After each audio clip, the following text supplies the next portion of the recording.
At the beginning of the war, prisoners in the concentration camps who were fit for military service were drafted by the draft boards of the various army districts according to their status.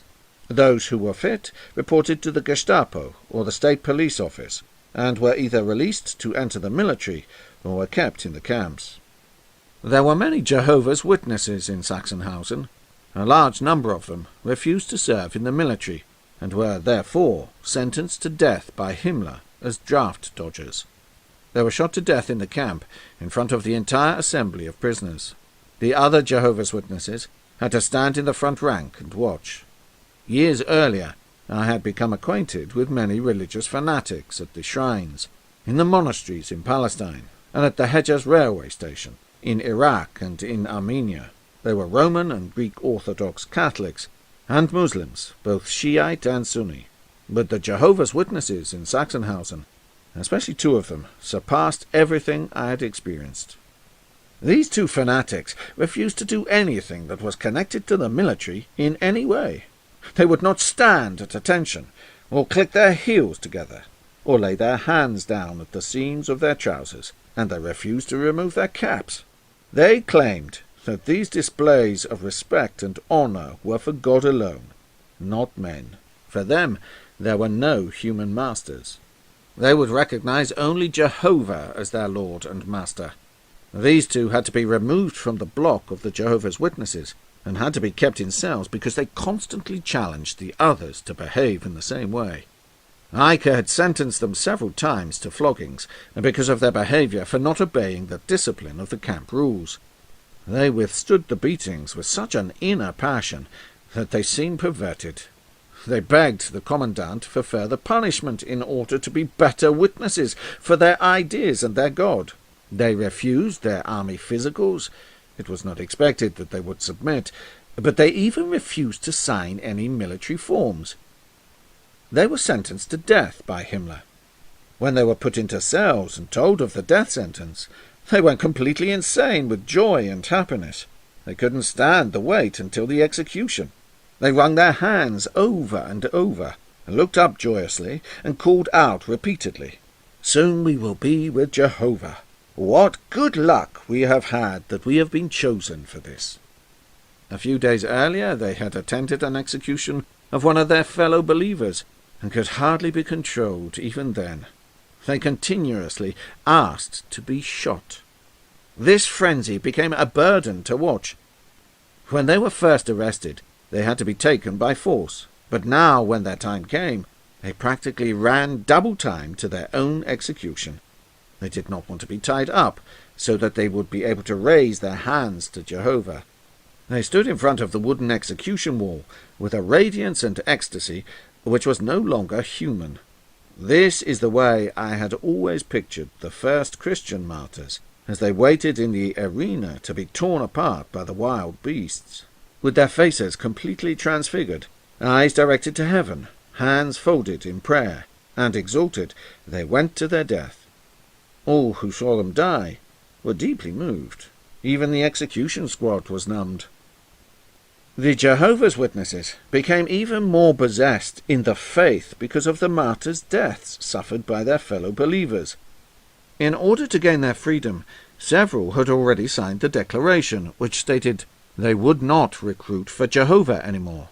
But now they changed their minds, as they gladly wanted to suffer further for Jehovah.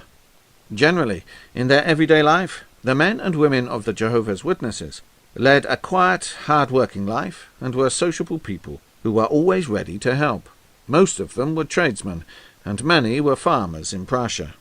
As long as they confined their activities to prayer services and get-togethers, they were harmless to the state in peacetime. However, from 1937 on, when they increased the recruiting, this sect made some impact. The investigations were increased.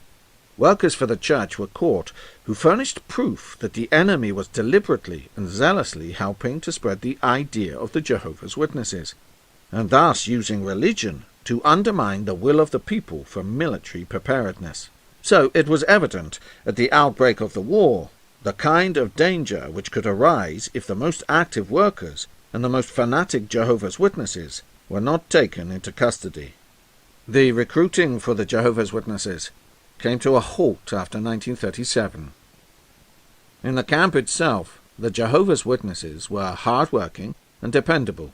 They could have been sent out on work details without guards, since they wanted to suffer imprisonment for Jehovah.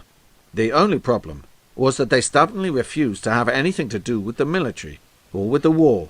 For example, the female Jehovah's Witnesses in Ravensbrück refused to roll up first aid bandages for military field dressings. Female fanatics refused to line up for the morning roll call and had to be counted in a disorderly mob. Even though the imprisoned Jehovah's Witnesses were members of the International Bible Students Association, they really didn't know anything about how their association was organized. All they knew were the workers who handed them the leaflets, led the meetings, and held the Bible instruction. They had no idea to what political purposes their fanatic belief was used.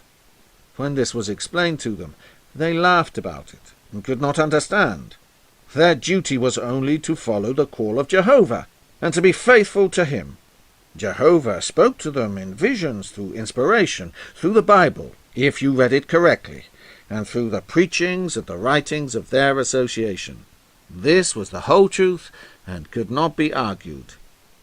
To suffer for Jehovah and his teachings, in fact, to die for him, was their goal.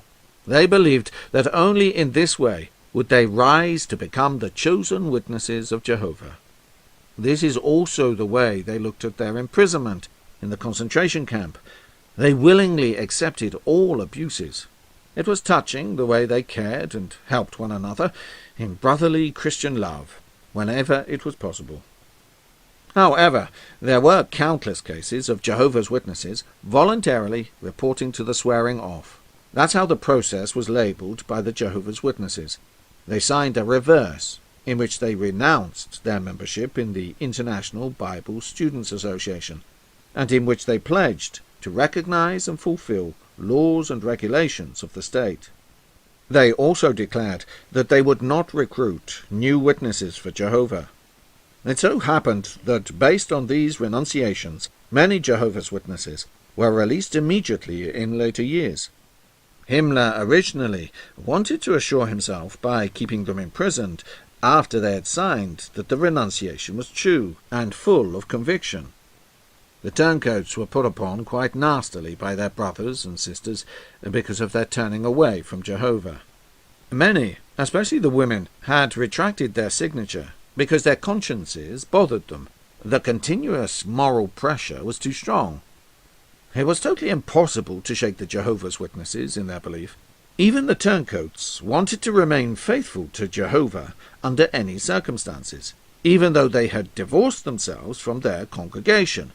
Even when contradictions were pointed out in the Bible itself to the Jehovah's Witnesses, they simply declared that one could only see with human eyes. But in Jehovah there were no contradictions. He and his teachings were infallible. On many occasions, Himmler, as well as Eicher, referred repeatedly to the fanatical faith of the Jehovah's Witnesses as an example to the SS.